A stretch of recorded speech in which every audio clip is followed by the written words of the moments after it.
After using the Samsung Galaxy S23 Ultra since its official launch, I can say it's a solid refinement that a lot of people will appreciate when using the device. At the first glance, the S23 Ultra is not a revolutionary phone compared to the S22 Ultra, but it's all about those small yet very important details that make it a huge upgrade. Even though Samsung mostly talks about the camera upgrades, let's first talk about something even more important. I'm super happy about Samsung's decision to use a Snapdragon 8 Gen 2 chipset worldwide. In fact, it's an overclocked made-for-Galaxy processor. Well, it's not all about the power when it comes to processors. The Exynos is still one of the best chipsets out there in terms of performance, but historically, it constantly struggled with power management. I've used Exynos-powered Samsung's flagships since Galaxy S2 way earlier before I started making YouTube videos, so it's been more than 10 years. After using the S23 Ultra for quite some time now, I can easily say this is the best battery life on any Samsung flagship phone ever or any phone I've used in recent years. Even if I use this 5000 mAh battery device at the maximum screen brightness and resolution settings, took a lot of pictures, recorded 8K and 4K videos and so on, I still had to charge it every second day. To be honest with you, I'm not sure what you have to do with this phone to drain the battery in one day.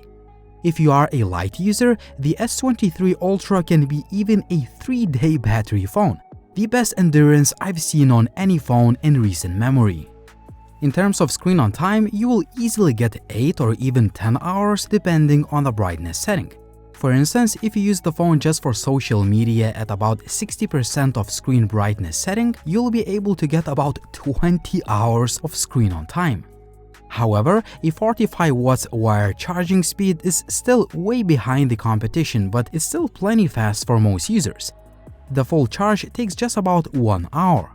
As usual, there is a 15 watts wireless and 5 watts reverse wireless charging. Now the cameras. The Ultra has a whopping 200 megapixel sensor and it is coupled with one 3x and another 10x optical zoom lens and a wide-angle camera. As you would expect from Samsung, that new sensor delivers excellent quality images. The default auto mode outputs 12 megapixels photos that are detailed, dynamic range is usually excellent, there is the usual Samsung saturated and contrasty look. Social media ready material without any edits. The pictures simply look great. A 200 megapixels mode uses much less image processing and if you ask me, it provides kind of unprocessed mirrorless camera look. All those megapixels give you a lot of flexibility when reframing the shots in post, and of course, you can print out massive wall-size posters.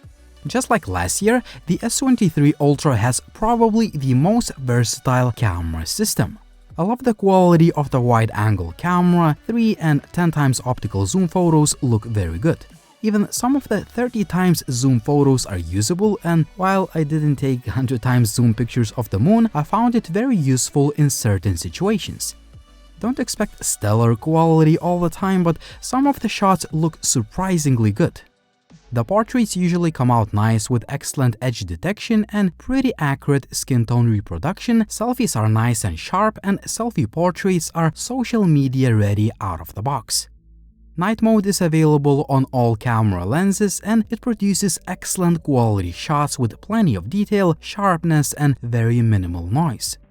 Again, it's all about versatility without compromising the quality. Even low-light portraits look amazing. Some of the shots are just incredibly detailed considering poor lighting conditions. The S23 Ultra has improved a lot in video recording department in terms of the overall quality and stabilization. The main camera can now record videos in 8K 30fps and the quality is actually very good. While the footage still looks kind of 24fps to me and there is a little bit of stutter lag, the overall quality and stabilization is the best I've seen on any phone that can record 8K video. The footage is detailed and very smooth even while walking. If you stop and just point the camera at something, it looks like the phone is mounted on a tripod, which is pretty amazing. The 4K 60fps video also looks great. Double the frame rate provides smoother footage and the ability to slow the video down in post. My only complaint that I keep repeating over the years, the ability to switch between different camera sensors during the video recording works only in 30fps mode. On the other hand, the S23 Ultra is still the most versatile video shooter, and 3 as well as 10 times optical zoom video looks very good. There is also an ultra steady video mode which provides gimbal-like stabilization even if you run and shake the phone. The 4K selfie video looks great. For the sharpest looking footage, use 30fps mode. For more smoothness, switch to 60fps. The portrait video has become really good, and I can say that you can easily use it for vlogging if you want to have a blurry background effect. It works great with both the selfie and the main camera. If you want to see full-length uncut video samples, check out TechLine HD Extras YouTube channel and you'll find all the links and show notes in the video description. The Galaxy S23 Ultra is not all about the cameras. We have a familiar yet refined design, the latest Gorilla Glass Victus 2 on the front and back, and aluminum frame. The phone is more rectangular than before, and while it's a big device, I found it to be comfortable to hold in the hand.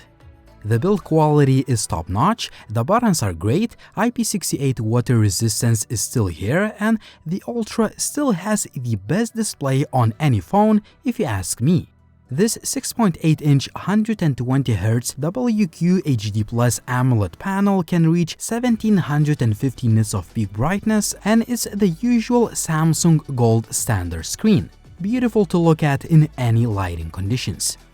I found the dual speaker system to be loud, and the audio quality is one of the best on any phone. The fingerprint reader is pretty fast and accurate. Connectivity including the Wi-Fi 6E and Bluetooth 5.3 have been working great. The Snapdragon chipset has proven to be excellent when it comes to the overall performance of the phone. Rest assured that you'll be able to play all the latest 3D games on this device for years to come. The Ultra handled all the games I played without breaking a sweat. Samsung's One UI 5.1 that is built on top of Android 13 is super fast and smooth pretty much all the time. It's easily my personal favorite Android skin, and as usual, there are plenty of features and customization options. I'm not a big S Pen user, but it unleashes even more functionality. I mostly use the S Pen as a remote camera shutter or for taking notes. The conclusion of this review is very simple. The Samsung Galaxy S23 Ultra is the most complete and feature-packed smartphone you can buy right now. 45 watts charging is not really fast compared to the competition, but that's the only shortcoming I can think of, and for most users it's not even a flaw, especially considering world-class battery life. In addition, the S23 Ultra ticks all boxes you can possibly think of. The most versatile camera system that provides great quality images and video, nice design, excellent build, the best display, top-notch performance, built-in S Pen, feature-packed, and super smooth user interface.